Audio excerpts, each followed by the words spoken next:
Hey, you guys. It seems like there's a lot of fear in the marketplace right now as we enter an upcoming rate hike cycle.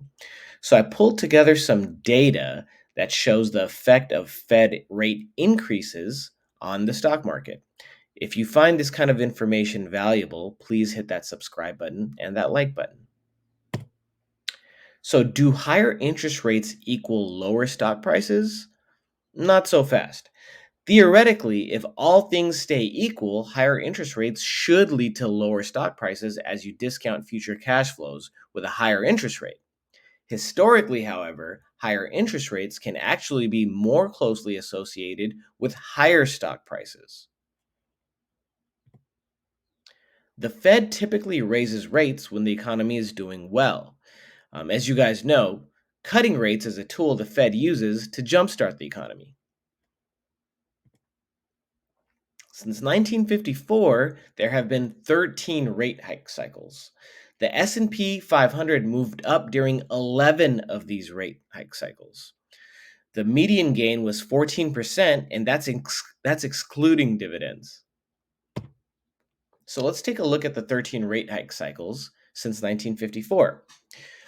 If 11 of those ended with the S&P moving up, that means two of them ended with the S&P moving down. So let's examine those for a second. So in 71, during that rate hike cycle, the S&P was down 2%. From 72 to 74, the S&P was actually down 26%.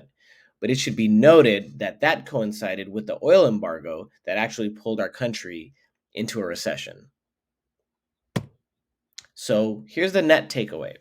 Higher rates can often be associated with a better economy and better performing S&P.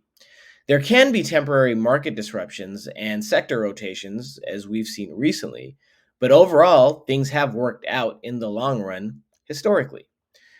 If you like this kind of information, please hit that subscribe button, hit that like button. If you have any questions, just ask it in the comments. I'm also available for Zoom tutoring for one on one sessions and small group classes. Good luck with everyone's trading. And none of this is obviously investment advice. Consult a financial professional when making financial decisions. Thanks.